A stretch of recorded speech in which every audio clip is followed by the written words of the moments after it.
This video contains spoilers for The Last of Us Part 1. Naughty Dog's The Last of Us and all of its respective re-releases are beloved, praised, and amazing, all for good reason. This is their masterpiece, and nothing can take that away. I played The Last of Us Part 1 for the first time this month, and I'm so glad I did. If you've played the game before, or even played video games as a medium somewhat frequently, you've certainly felt the impact of Naughty Dog's seminal work. Any action game has been somewhat inspired by it. Movie games are obviously influenced by the narrative. The success itself has been reflected in a decade of PlayStation Studios games. Even though The Last of Us isn't a horror title, the genre has somewhat imitated the gameplay, be it the grounded combat or cover shooting mechanics.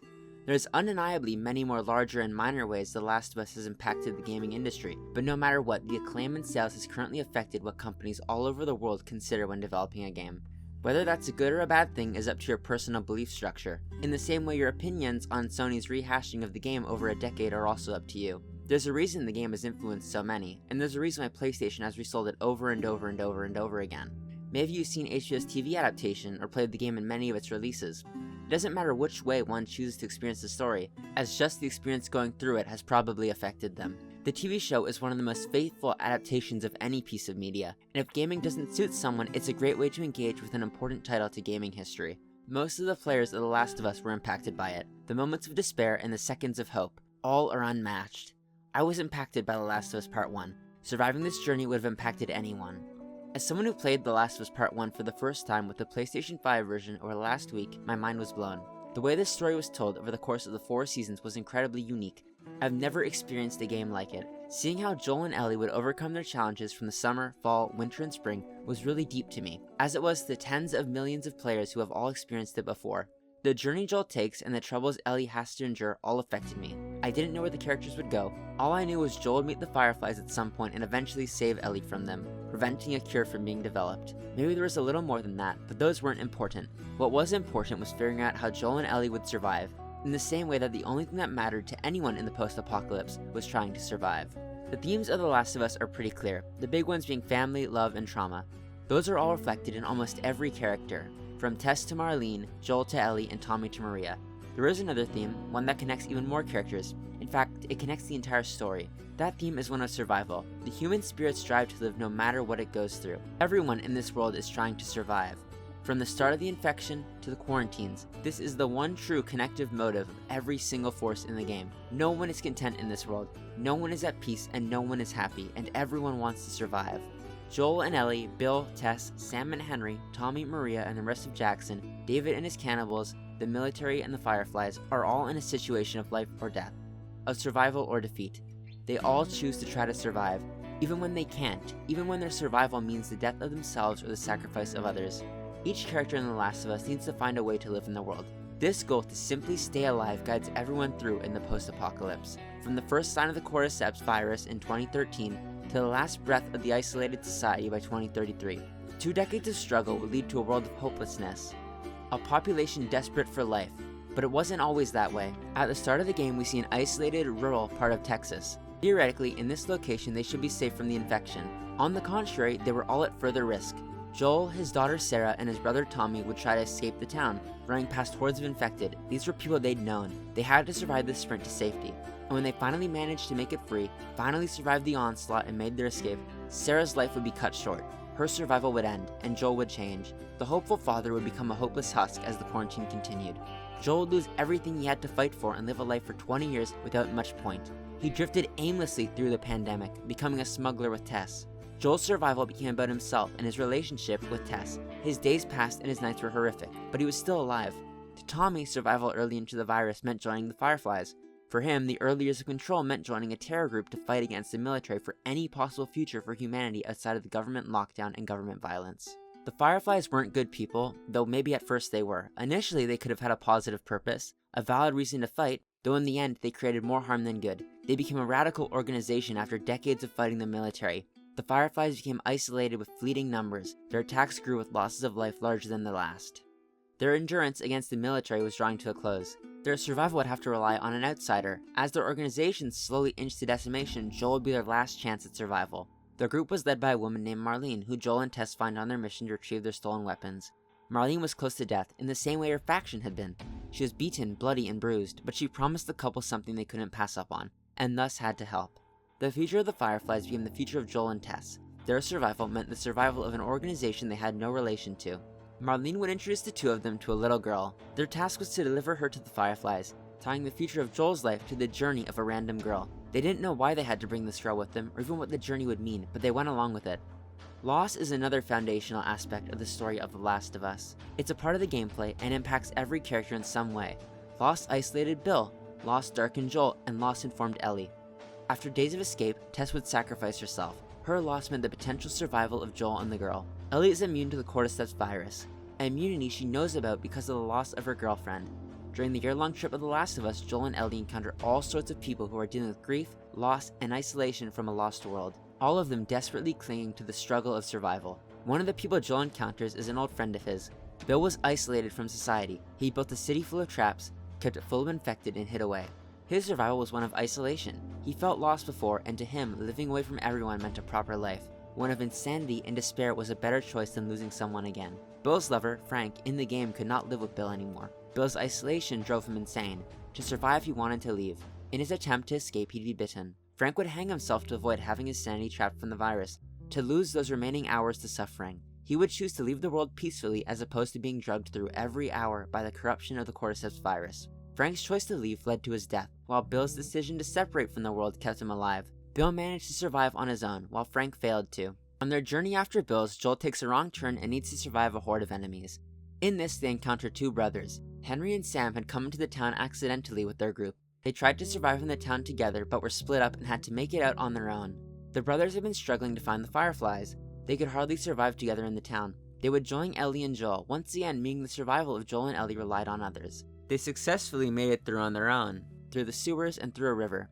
Though Sam was bitten by an infected, meaning he would turn. He had to be shot. Henry would have to live on his own, to survive all by himself, something Henry couldn't cope with, bringing the gun to his head and pulling the trigger.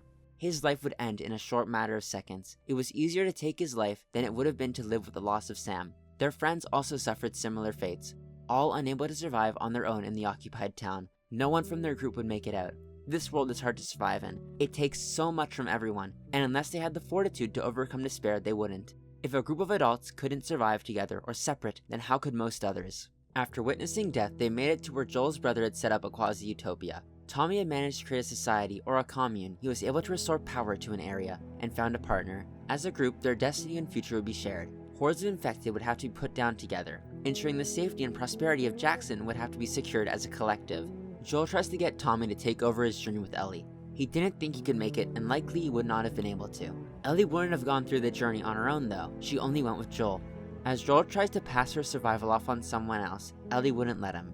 As the months went on and the seasons changed, Ellie became considerably closer with Joel. The traumas of constant death and violence brought them together. Everyone left Ellie, which she confronted Joel about. After Joel understood this, he would stay with Ellie and continue taking her to the Fireflies. Joel couldn't lose the burden of Ellie. The only way this journey would be completed was together. The only survival involved both of them. Their survival would be shared again, and their relationship would grow.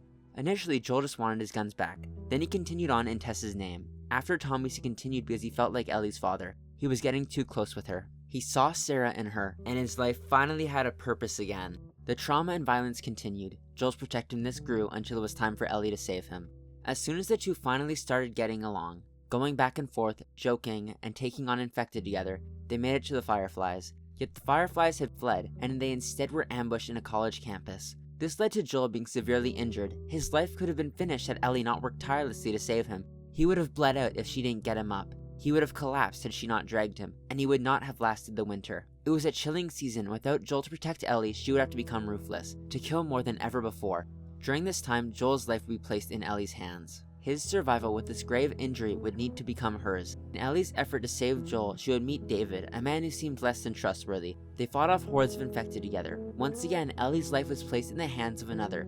David was exactly as he seemed. He led a pack of cannibals. His survival meant the death of others. This gang of cannibals had already confronted Joel. They were the reason he was so close to dying, and Ellie would be forced to fend them off herself. She had to take control of her own fate. Her own struggle was in her hands. Joel would eventually overcome his pain, making it through a town full of cannibals because he had to find a way to Ellie. Joel needed to save her. He could not lose someone again. Ellie was struggling to fend them off herself. David was powerful, had essentially an army, and Ellie wasn't anywhere close to prepared. As they both inched closer to death together, a building burnt down around them. Both of their lives were close to ending, until Joel arrives to pull Ellie out, not just of the diner, but also out of her mania. Ellie's survival continued on yet again because of Joel's protectiveness, at what could well have been her final breaths if she kept the violence going. Following the incidents with the cannibals, the two would finally make it to the Fireflies. It was spring and life was clearing up. Animals were returning to the world, except this season was no happy reunion. Both of them were knocked out, taken to the hospital, and they'd be secluded from one another. In the hospital, Joel would be informed that Ellie's life would have to end for any chance at a cure. Her survival would be snuffed out by the supposed survival of not just humanity, but more importantly, the continued existence of the Fireflies. Joel couldn't let this happen. Ellie's life meant more to him than anyone else's. At this point, she was effectively his adopted daughter. At least that's how he viewed her. He held a father-daughter relationship that had developed over the course of the year. They experienced so much together. Joel could not survive without her. He already lost his daughter, then lost Tess. He would not lose his will to live. Joel's survival meant the survival of Ellie. Thus, his only option was to save her, which he did, potentially dooming a cure for humanity and definitively ending the future of the Fireflies. Their survival as a group was set to collapse. The military crippled their power, took out their militias and members, and Joel would take out their leader. The Fireflies had no other option but destruction. Without anything left to hold them together, the group disbanded. The collective failed to survive at the hands of a father scorned. The rush to create a cure and ensure they'd live would be their downfall. In The Last of Us, everyone is fighting to survive, without a single thought to the other. Joel and Ellie represent the opposite, first surviving for a possible future, to later surviving for each other. To Joel and to me, saving Ellie was a better choice than saving humanity. Any immunity to the cordyceps virus likely would have been created by the Fireflies to control a society. Not to mention the violence of dealing with the infected. They would still attack people even if someone was immune, they could still die from them. As a group, the Fireflies sought power and never a real solution. It's obvious why. They became so thinned they relied on somebody they trusted on an ex-member's word. They then rushed to develop a vaccine. The Last of Us shows the depravity of this world. 2 decades of psychopathy forever destroyed society. A society of isolationism, cannibalism, control, and death is not worth saving at the cost of Ellie. Ellie was a beacon of light in the darkened world. She represented hope. Any possible cure wouldn't have been worth it, and a cure at the cost of an innocent girl's life is certainly not a true antidote. Joel is morally grey, in the same way the best protagonists are. He placed the survival of 2 people above billions. Whatever your thoughts on Naughty Dog, Neil Druckmann, or this series, the ending of The Last of Us is one of gaming's best. No matter one's opinion on whether Joel or the Fireflies were right, the answer lies in your psyche. I believe Joel was right to place Ellie's survival ahead of the world's, but I could be wrong. I don't believe a vaccine would work. Humanity was so fragmented already, and is saving such a dispersed population worth doing at the cost of someone innocent? That's my rationale, and any disagreement is valid. In a world where everyone is thinking about themselves, Joel made yet another choice for himself. He couldn't live without Ellie. His survival was impossible without hers. Ellie may have wanted to sacrifice herself, but it's hard for me to view that choice as the correct one.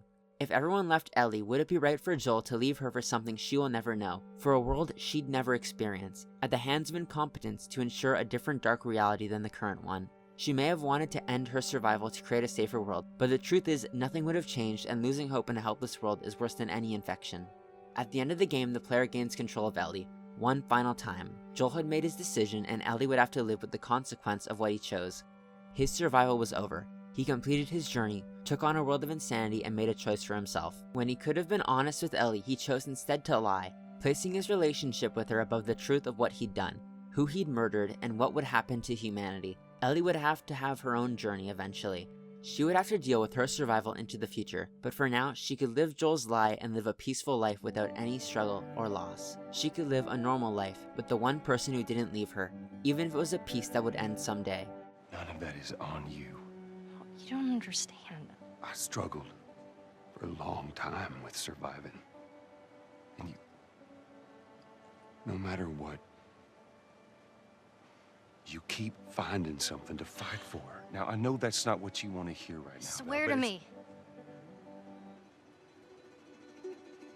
Swear to me that everything that you've said about the Fireflies is true. I swear.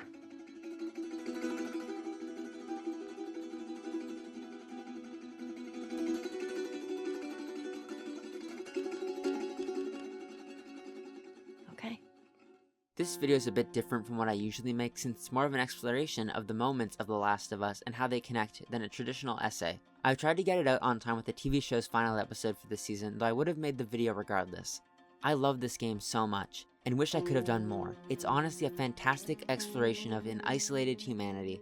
If you did enjoy the video, you could leave a like or leave a comment. If you want to see more from me, you could subscribe, or click on the videos on screen now. Thanks for watching, and I hope you have a great day.